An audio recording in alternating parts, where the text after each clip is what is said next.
Good afternoon. Welcome to Banik Ias. We will discuss current affairs of 23rd February.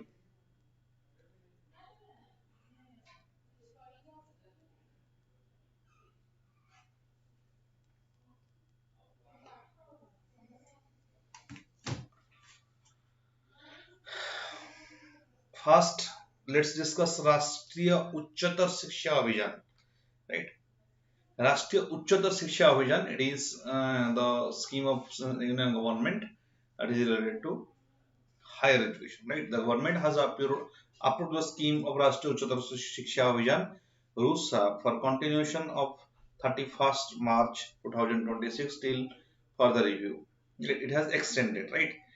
Whichever is earlier, proposal and expend it entails an expenditure of 12,929 crore, out of which central share is 8120 crores.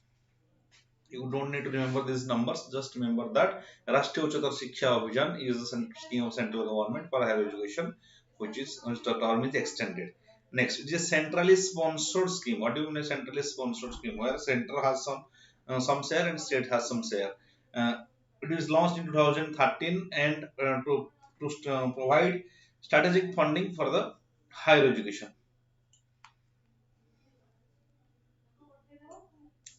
Higher education, the central funding is a ratio of 60/40. Remember this share is important. You must mention the share of union, union government and state government should be 60/40,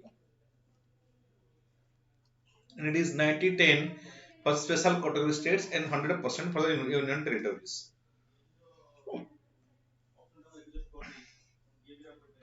The funding flows from Ministry of Education through state governments, union territories to state higher education councils. Before reaching the identified institution, the funding is to the states would made the basis of critical appraisal of the state higher education plans, which would describe each state strategy to address the issue of equity, access, and excellence. So the most important thing is that Rashtriya Uchchatar Shiksha Abhiyan or RUSA, it is a scheme of higher education by the central government, which is a centrally sponsored scheme, and the share of states and center would be 60 to 40, and for special category states that will be 90 to 10. And one more thing is that it is based on if that means those states or those universities who have better plans, who will accordingly they will be funded, right? Next, what are the objectives of RUSA? Let's see. First is improve overall quality of the state institutions by confirming the prescribed norms and standard. Adoption of accreditation, for example certification of competency, that means whether that university is competent or not, or getting approval, or it I mean showing that it's a good university, right? It is you call certification of competency as a mandatory quality assurance framework. Mandatory quality assurance framework that need to be maintained. Promoting autonomy in state universities and improving the governance in institutions. Ensure reforms in affiliations, academic and examination system. Ensure adequate availability of quality faculty in all higher education institutions, and ensure capacity building at the three level of employment, and enabling atmosphere for research and higher education. These are the all terms which you can use in some while writing any question on higher education. First thing, that improve of overall quality, right? Then accreditation, that is certification of competency. That's it's a good university. Mandatory quality assurance framework. Then promoting autonomy in the state universities and improving the governance. Ensure reforms and affiliations in reforms and affiliation academic and examination system. Reforms in various process of the education system. And then adequate availability of quality faculty. Quality faculty is important, and adequate availability quality faculty in all higher education institutions, and ensure capacity building at all levels of employment. Ensure capacity building at all levels of employment. Then create enabling atmosphere for research and higher education system.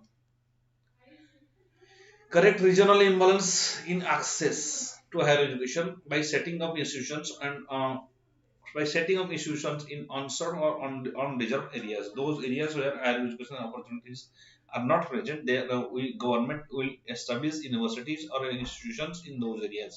This is the prescribed notes. Let's improve equity in higher education by providing adequate opportunity to the disadvantaged. Improve equity in higher education by providing adequate opportunities to the disadvantaged. Those people who lack opportunity, then they need to be provided, right, proper opportunity so that they can get access to higher education. So these are the objectives of RUSA. Next, international. Then we will study international relation, that is especially regarding India and UAE in relationship. Right, India UAE relationship. Both countries have cultural linkages, strategical linkages, and economic linkages. They are right. They are UAE is the third largest partner so far as economic cooperation is concerned, and UAE is one of the most important country based on the remittances. Indian people are working there. India is getting huge amount of remittances from UAE. Recently, the most significant development is that both countries has signed SEPA, that is Comprehensive Economic Partnership Agreement (CEPA). Both countries have signed CEPA agreement, Comprehensive Economic Partnership Agreement. Sorry, both country has launched negotiation, right? Both country has started negotiation on Comprehensive Economic Partnership Agreement. Then what is Comprehensive Strategic Partnership? It's first. This is a joint business statement on advancing India-EU comprehensive strategic partnership, new frontiers, new milestone. Must mention these lines, right? These keywords you must mention: new frontiers and new milestone. Statement establishes a roadmap for future-oriented partnership between India and UAE. Identifies the focus areas and outcome. The shared objective is to promote new trade, investment, innovation, dynamics, and diverse sector. New trade and investment. This is the target of the both countries. Both countries will cooperate with each other, and the relationship will be comprehensive strategic partnership, and there will be development of trade and investment. Then defense and security agreed to enhance maritime cooperation. Maritime cooperation will be enhanced between India and UAE. Contribution to maintenance peace and security in the region. Reaffirmed joint statement to fight against extremism and terrorism, including cross-border terrorism in all forms, both regional and international levels. See, the Middle East area is one, or West Asia area is a highly unstable area of the world, and there is prevalent of cross-border terrorism and extremism. India is a country which is highly suffering from extremism and terrorism, and there is a high potential of extremism as well. So both countries will cooperate with each other to counter the cross-border terrorism at both regional and international levels.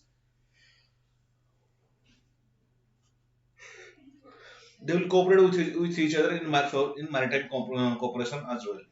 Right. So 3 points. First thing is that UAE and India both started negotiation on comprehensive economic partnership, right? Comprehensive economic partnership agreement, that is SEPA. And second thing is that they both have their vision statement which says that new trade and dynamism will be introduced.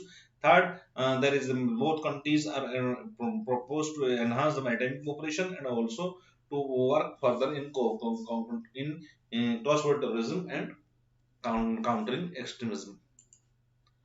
Next, climate action and renewables. Right, India is very significantly working so far as climate action is concerned. India is the only country which is in the world which has maintained its commitment in that made in Paris climate deal up to the Glasgow summit. And agreed both country India and UAE supported each other so far as clean energy missions and established joint hydrogen task force to help scale up technologies. Joint hydrogen task force. A joint hydrogen task force to help scale up technologies with special focus on production of green hydrogen. So India and UAE both are going to contribute so far as production of green hydrogen is concerned. Then emerging technologies agreed to expand cooperation in critical technologies and mutually promote e-businesses and e-payment solutions and promote startups from both countries. Then education cooperation agreed to establish Indian Institutes of Technology in UAE, IIT in technology, IIT in UAE is also going to establish. Then health cooperation decided to collaborate in research, production, and development of reliable supply chains of vaccines and an enhanced investment by UAE entities. The health infrastructure in India and as well as collaborate in providing healthcare in the underprivileged nations. Production and development of reliable health chain. Then food security acknowledge the need of to enhance the resilience and reliability of food supply chains. Resilience and reliability of food supply chains. Also decided to expand cooperation through enhanced bilateral food and agriculture. Through enhanced bilateral food and agriculture trade and promote and strengthen the infrastructure, dedicated logistic services. So, what are the areas where India and UAE cooperating? First of all, we said that their production of green hydrogen, one of the major important point, production of green hydrogen and e-business, e-payment and startup from both countries. Third is India going to establish an Indian Institute of Technology in UAE. Next is health cooperation, that is in research, production and development of vaccines and investment of UAE investment in India. Third, next most important thing is that food supply chains, right? Development of food supply chains, ensuring food security, and enhance bilateral food and agricultural trade. So, promotion of infrastructure related to food security. These are the areas where both countries are going to cooperation. Next, going to cooperate each other. Then skill cooperation. Agreed to enhance cooperation in skill development so as to align with the market needs and address the changes need of the future work. India is aggressively working so far as skill development is concerned. We have a skill in a mission that have already skilled around 5 crore people, right? There are 10 crore more people who need to skill and so both country India and UAE will cooperate so far as skill cooperation is concerned. Then release joint commemorative stamp, because of 75th generation of India's independence and 50th year of UAE foundation, 75th anniversary of Indian independence, right? And 50th year because it founded in 1971, right? UAE founded in 1971. Comprehensive Economic Partnership Agreement (SEPA) is a significant development. Then what is SEPA? Right? Comprehensive Economic Partnership Agreement. It is significant development of two sides in SEPA further to boost trade and investment ties. Right? Both countries they aim to increase the trade from 60 billion to 100 billion in next 5 years. Because if SEPA is getting passed or getting signed. Then plastic, agriculture, food products, automobile, engineering, pharmaceuticals are some of the areas where boosted because of the pact. Plastic, agriculture, food products, automobile, engineering, and pharmaceutical. Next, the deal will open 110 lakh jobs for young people in the country. It will also open access to broader African and Asian markets for India. Right, this will bring so many remittances because many people will work there and it will create 10 lakh jobs in India, and some of the areas are plastic, agriculture, food products, automobile, engineering, right? And both countries are celebrating India's 75th anniversary of Indian independence and 50th anniversary of UAE foundation. Then SEPA is expected to increase the bilateral trade from US dollar 60 billion to $100 billion in next 5 years. So these are the areas where both countries are cooperating with each other and their interests converge. Then what is SEPA? It is a kind of free trade pact that covers negotiation on the trade in services and investment. Negotiation on trade in services and investment. Other areas of economic partnership. It may even consider negotiation in areas such as trade facilitation and custom cooperation, competition, intellectual property rights.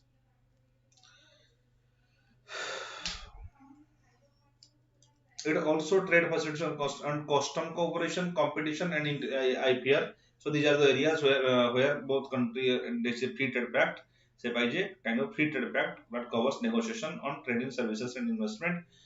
Then partnership agreements and cooperation agreements more competitive and more comprehensive than the free trade agreements. Cooperation agreements are more competitive than the free trade agreements. Rather than the FTA, cooperation agreements are better. Then SEPA also looks into regulatory aspect of trade. Why? Because in FTA majorly we see the trade in goods, but here we also see trade in services. SEPA also look into the regulatory aspect of trade and encompasses the agreement covering regulatory issues. India signed SEPA with South Korea and Japan. Remember, India has signed SEPA with South Korea and Japan. It is negotiating with USA. Right? South Korea and Japan have already signed. SEPA looks at regulatory aspect of trade and exchange, regulatory aspect of trade and encompasses the agreement covering regulatory issues. Next.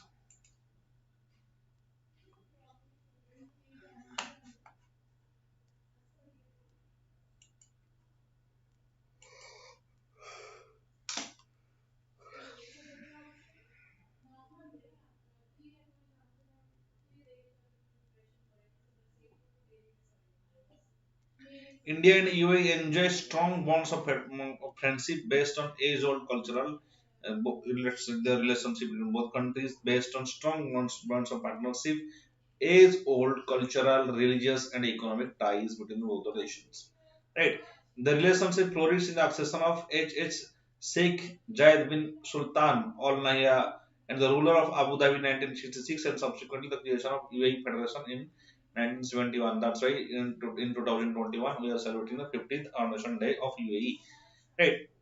Age-old cultural, religious, economic ties between both the nations. In 2019, UAE award Jayed Medal, that is highest civilian award to the Prime Minister of India. Considering the long-standing friendship and strategic cooperation between the two nations, the Indian Prime Minister visited to UAE in August 2015 marked the beginning of new comprehensive and strategic partnership. Right, Indian Prime Minister visited 2015 in 2015 to UAE, and new and comprehensive and strategic partnership started with India and UAE. Both and UAE has given Jayed Medal, that is the highest civilian order, to Indian Prime Minister. Then UAE and India and UAE enjoy bonds of friendship, age-old cultural and religious economic ties. So this is the relationship between India and UAE, long-standing relationship. And what are the economic relationship? US dollar 60 billion trade. India is third largest trading partner. Third largest India's third largest trading partner is UAE for the year 2009, 2019 and 20 after China and USA. UAE is the second largest export destination of India. Amount is over US dollar 30 billion. So here we see that I mean, trade balance is almost equal, right? That means the export is almost equal to uh, import. There is no large difference. For UAE, India is the second largest trading partner for the year 2019 with an amount $41 billion for non-oil trade. So both countries' economic relationships are very strong, and India and UAE are cooperating with each other. And the trade is around more than 60 billion, and export is around 29 billion dollars. Then cultural relations. The two nations are historical ties, and have maintained regular cultural exchanges, but both official and popular levels. They signed cultural agreement in 1975, and embassies continue to organize various cultural activities on their own as well as collaborating with other cultural organizations.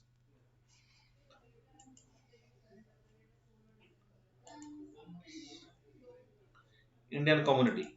The UAE is the UAE is home to Indian expatriate community of more than 2.6 million people who are working in India, has played major role in economic development of the UAE. Recently, India has asked the member of Gulf GCC, that is Gulf Cooperation Council, which also include UAE, to facilitate the return of Indians who want to resume work and relaxing the COVID-19 restrictions. So India has asked the members of the GCC to relax the norms regarding COVID-19 and bring back those Indians which were either earlier working in those areas.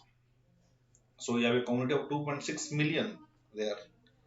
So this is all about India UAE relationship. Next we'll see next topic that is related to science, and that is related to ISRO's launch vehicles. So there are various launch vehicles. What do you mean launch vehicle? Launch vehicle is a vehicle especially that is related to, it is the vehicle that takes the satellite to the orbit.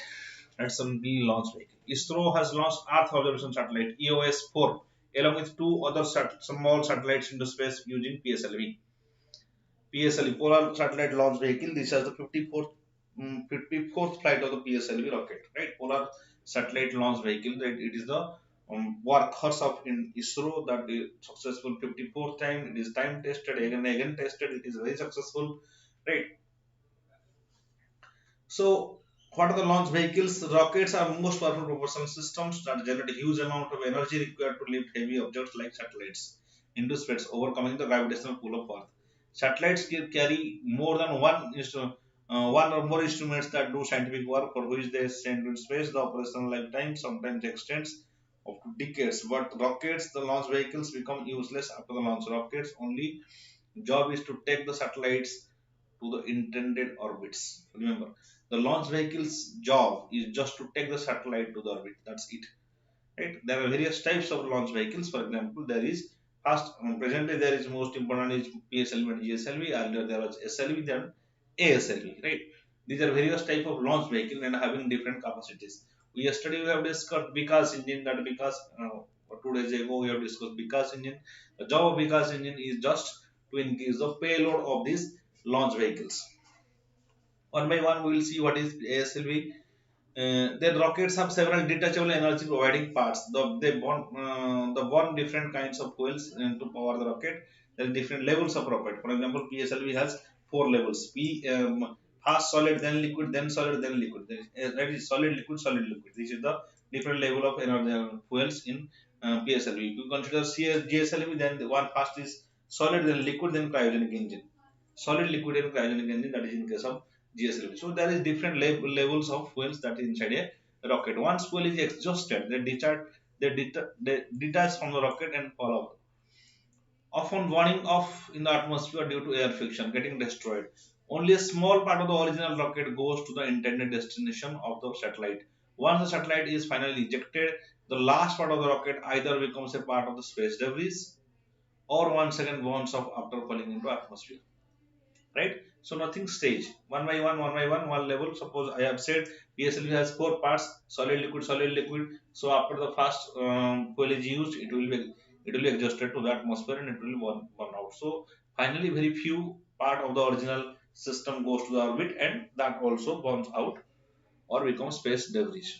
So now we will see the different types of launch vehicles. First is for lower Earth orbits. For lower Earth orbit means we will consider 180 to 2000 kilometer. That is lower Earth orbit. Then we will from 2000 to 36,000. We will consider the orbit are geosynchronous orbit or geostationary orbit.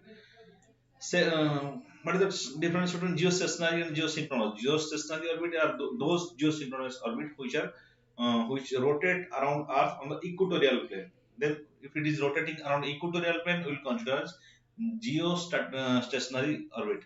But if it is rotating any angle, then that is geosynchronous orbit.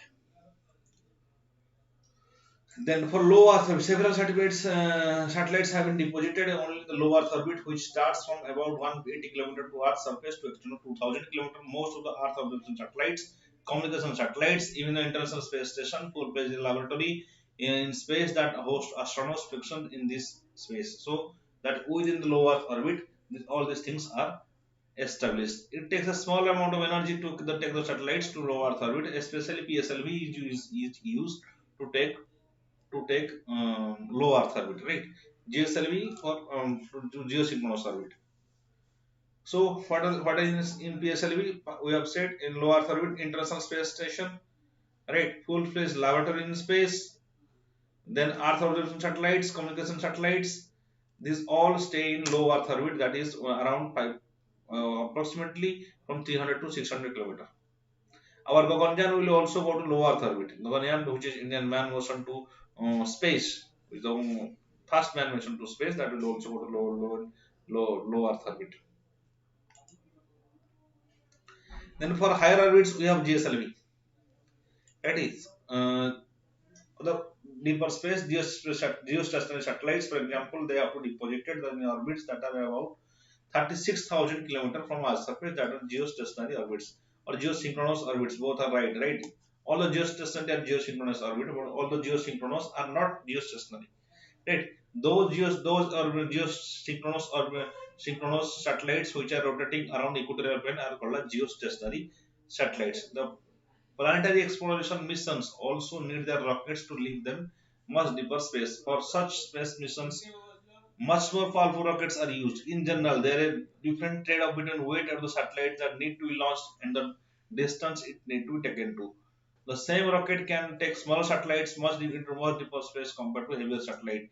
And in case of GSLV, generally this Vikas engine is used, which we have discussed in GSLV to increase the payload. When payload increases, the distance which the ability to take a high distance also decreases.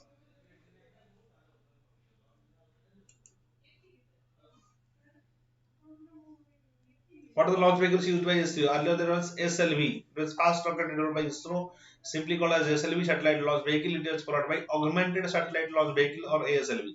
ASLV this carries small satellites well up to 150 kg to low Earth orbit. Then ASLV operated till 1990s before PSLV come to the scene. After PSLV we developed GSLV and now we are using GSLV Mach 3. In the in the solar in the Aditya Elon mission we are using GSLV Mark 3.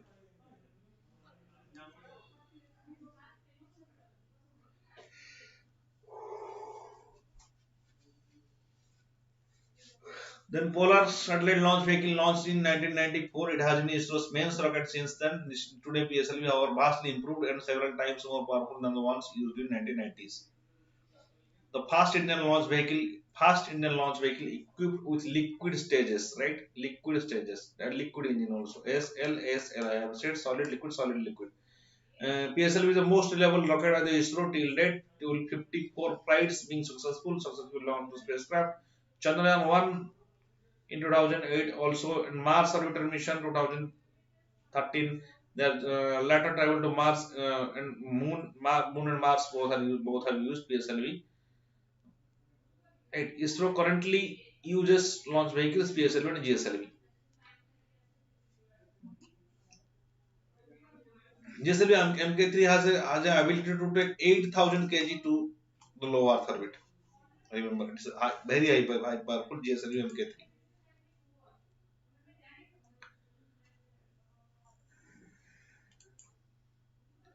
GSLV is a much powerful rocket meant to carry heavier satellites to much deeper space. Till date, GSLV rockets have carried out 18 missions, of which 4 ended in failure. 18 missions. It can take 10,000 kg to low Earth orbits. Their capacity has increased 10,000 kg to low Earth orbits. The indigenously developed cryogenic upper stage, I have said cell, solid, liquid, and cryogenic. Right, of cryogenic means very low temperature, extremely low temperature, because it is around 170 degrees Celsius or more than that. Because at that temperature it takes hydrogen fuel, and at that temperature hydrogen becomes liquid, and it is very difficult to store hydrogen in gaseous form. Right, hydrogen is used as a liquid, hydrogen is used as a fuel, and they have to take the hydrogen to the space. But unfortunately, hydrogen we cannot store hydrogen in gaseous form. It is very difficult to store in gaseous form. So we have to store in liquid stage. So to make it liquid, we need a temperature of less than 170 degree, minus 170 degrees Celsius, which is very low temperature. That is why we call it as cryogenic engine. Right. MK3 versions are made by ISRO entirely self-sufficient for launching its satellites. Before this, it used depend on European Ariane launch vehicle to take heavier satellites into space. Then small satellite launch vehicle SSLV. SSLV targeted to rising global demand for the launch of small and micro satellites. SSLV meant for to offer cost-effective launch service satellites up to 500 kg. It's supposed to carry out indigenous Earth observation satellite EOS 3 into space. Indigenous Earth observation satellite EOS 3, that will be taken by SSLV or small satellite launch vehicle. So we have already discussed SLV, ASLV, PSLV, GSLV, and SSLV. Okay, reusable rockets or failure rockets. The future rockets are meant to reuse. Only a small part of the rocket would be destroyed during the mission. The bulk of it would re-enter the Earth's surface and land very much like an aeroplane and can be used in future missions. Reusable rockets would cut down the cost of energy and also reduce the space debris, which is becoming a serious problem because of large number of launches. Fully reusable rockets are still to be developed, but partially reusable launch vehicles are already in use. ISRO has developed reusable rocket called as RLVTD. RLVTD, Reusable Launch Vehicle Technology Demonstrator. RLVTD, Reusable Launch Vehicle, which is a successful test flight in 2016. Then there's the prelims fact. Army tag for new Greco. It's a team of herpetologists. Herpetologists means those are especially those who research on these lizards, such type of reptiles. Herpetologist. They record new species called a new species of bent-toed gecko from Umrei military station in Meghalaya. In Meghalaya, they have recorded bent-toed gecko. Further, new bent-toed gecko Cryptodactylus, Cryptodactylus, Cytodactylus siahensis, named after Mizoram's Siha district, was found. A herpetologist is someone who has specialized studying reptiles and amphibians. It is also mentioned. Next, what is this Grecos? Grecos reptiles are found in continent except all continents except Antarctica. They are colorful lizards. Grecos are colorful lizards have adapted to habitats of rainforest, deserts, and cold mountains. Everywhere it is present except Antarctica. Over a long period of time, Grecos have developed special physical features to help them survive and avoid. They have special physical features to avoid the predators. Predators means who will eat these Grecos. Grecos serve many purposes. Their tails, many purposes. They help balance their weight when they climb branches. They are also act as fuel tanks to store fat and camouflage to help them disappear into the environment. Most geckos are nocturnal. That means they active at night, but day geckos are active during the day and nibble on insect foods and flower nectar. Most geckos are make noises such as chirping, barking, or clicking when they are defending their territory and attracting a mate. There are many species of geckos. Depending on the species, their endangered status can range from least concern to critically endangered. There are many types of species, and some are critically endangered, and some are least concern. So, new type of greco is found in Meghalaya, right? This is especially a colorful lizard. Many of its features such as nocturnal. Its tail serve many purposes, right? So they have special physical features to avoid the predators. So these are all about grecos. Then what are the questions? Let's see the questions. Multiple choice questions. Subhash Chandra Bose आपदा प्रबंधन पुरस्कार. See, आपदा प्रबंधन means it's related to disaster management. Simply why it is called as this process in this strategy is called as etymological approach. Based on the name, आपदा प्रबंधन means obviously related to disaster management.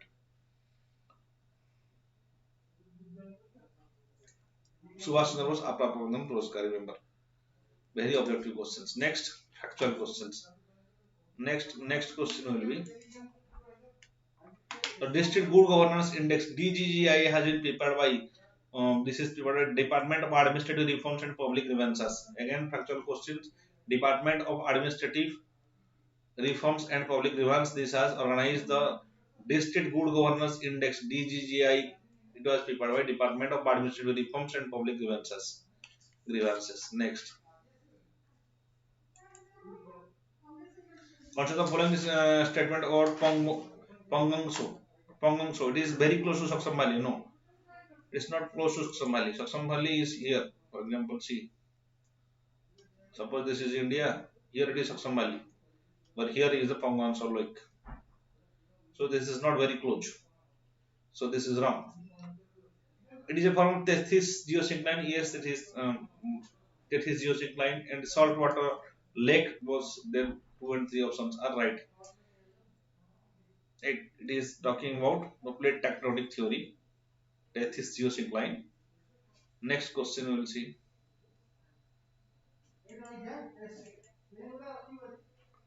Consider the following statements regarding Global Tiger Forum. Global Tiger Forum is intergovernmental international body.